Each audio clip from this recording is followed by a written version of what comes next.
In this video, I will be demonstrating how to create accessible PowerPoint presentations. When you begin working with Microsoft PowerPoint, you should use Normal View. This will enable you to use the outline panel, which is very important for establishing logical reading order and for making sure all your content is included when exporting to another format. Simply begin typing in the outline field. When you have typed your title and want to add the body of your slide, simply click Return and then tab to access the structure bullet hierarchy for your points. You can use a variety of shortcut keys to navigate the outline menu and to perform actions like raising a paragraph to a heading level, etc. For more information, do a web search for PowerPoint hotkeys. Be sure to remove any blank spaces within the outline panel, as these would interfere with the screen reader's experience. Also, try not to include too much information in one slide layout, which can create distractions or make it difficult for someone to follow along. It is best not to be too fancy with the layout in your slides, but to use one of the 9 standard layouts provided. When you are naming your slide, you should think of a unique name that will indicate the main idea or purpose for the slide. Give a different name to each slide. The slide titles are what the students will hear first. You can check on the reading order of the information in your slides by clicking the Arrange button in the Drawing group under the Home tab. In the menu, click on the Selection pane on the bottom. In the Selection pane, you can change the order of the information by clicking on the arrow buttons on the bottom. Make sure the order of the information is logical and that it follows the order in which you would like the text to be read. Another important principle you must consider when creating accessible PowerPoint presentations is sufficient contrast. Sufficient contrast means that the color of the text on your slides clearly stands out from the background color of your slide layout. This consideration is especially important when your presentation will be given in your classroom through a projector. To change the color of your background, you can right-click on the slide and select Format Background. Then choose a color from the Color drop-down menu. Additionally, you can change the color background by selecting a different theme from under the Design tab. To know whether you have accomplished sufficient color contrast, you can use WebAIM's Color Contrast Checker. It is a good idea to avoid using a checkered, striped, or any other textured background to your slides, as this could be a difficult slide layout to read. From an accessibility standpoint, it's perfectly acceptable to use different colors in your text of your PowerPoint presentation, but the use of color should not be the only means you use to indicate content. To convey content such as greater or lesser importance of text or emphasis, you should consider using a short description like important or note, so that screen reader users will be alerted to the change in emphasis. Another consideration you should make is the simplicity of language. You should aim for a clear and intuitive slide layout and clear and simple language to convey the content of your presentation. If at all possible, try to avoid having too much text on one slide. The size of the font is especially important when sharing your presentation in class through a projector. Make sure that the font of your text is no smaller than 24 point. As for the font style and font family, choose sans serif fonts, which are those without the feet or tails at the bottom, since these are easier to read. Some recommended fonts are Verdana, Tahoma, and Arial.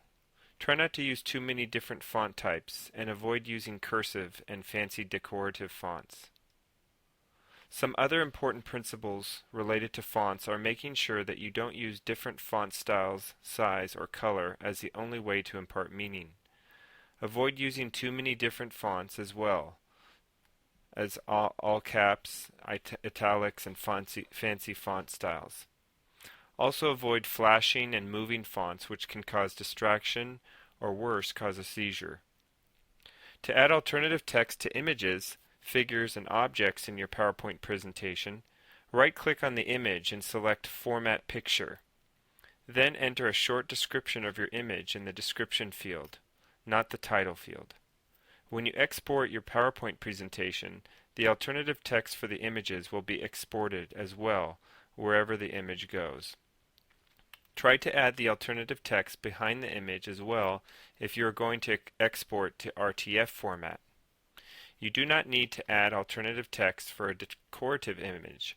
You can simply add 2 quotation marks in the description field and the screen reader will skip over it.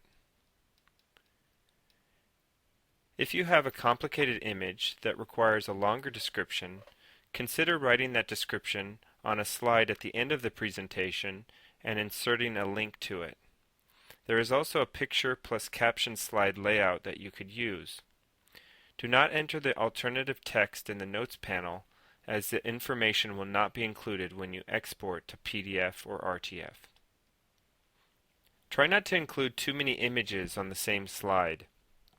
Also, group any images that will contain the same description by using the picture plus caption slide layout. In addition, do not have an image as the background of one of your slides. If you include any hyperlinks in your PowerPoint presentation, be sure to give them a clear description that will help students know where they will be directed when clicking on the link. To do this, right-click and select Edit Hyperlink. In the Text to Display field on the top, enter the clear description for the website. When using tables in your PowerPoint presentation, aim for simplicity. Do not embed a table within a table. If you're using a chart or graph to your presentation, you should keep on hand the Excel file of the tabular data to distribute to students if necessary. When using charts, you should give them a short description in the alternative text box, and for complicated charts, you may insert a short description of the chart at the end of your PowerPoint presentation and provide a link to that description, as we did with the complicated image. You could also use the picture plus caption slide layout as well. If you are using a video in your PowerPoint presentation, be sure that the video is captioned. If your PowerPoint presentation includes an audio file, make sure that you have a transcript of the audio to distribute to the student. For more support with captioning videos, you can use Camtasia Relay or upload your transcript to YouTube. A word about transitions. Avoid using automatic slide transitions. Some students may desire a particular slide to remain displayed for longer than the determined time for each slide. In addition, slide transitions should not be too fancy so as to avoid creating distractions for some students. Avoid transitions that could flicker, as that can also cause seizures. Finally, you need to consider the way to distribute your presentation to students. Since some students may not have Microsoft PowerPoint on their personal computers, you should distribute your presentation in either RTF, PDF, text, or HTML format. To save in RTF, simply click on Save and select RTF Outline. The alternative text for images will not be included unless you hid them behind the images. For a plain text document, you can simply copy from the outline and paste within Notepad. To save as PDF, click on the Acrobat tab and select Create PDF. If you want to save to HTML, there's currently no way to do that with Microsoft PowerPoint 2010. But you can copy from Outline View and paste into Dreamweaver and then mark the information up with headings and other information.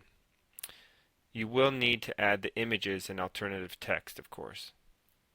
Finally, you might consider creating a video of your presentation and distributing the video to students. In this way, students who may have missed your class can have access to all the information you may have included while describing each slide.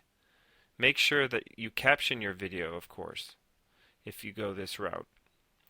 In case you are not sure in case you've missed any of the information in this video, you can utilize the Accessibility Checker within Microsoft PowerPoint by clicking on the File tab and then selecting the Info feature and then selecting Check for Issues. Then you should select Checked Accessibility. You will be given a report of which features in your presentation may not be accessible. I hope you've enjoyed watching this video. Please contact me at jpolizotto@taftcollege.edu or call me at 661-763-7977. Thank you very much for watching.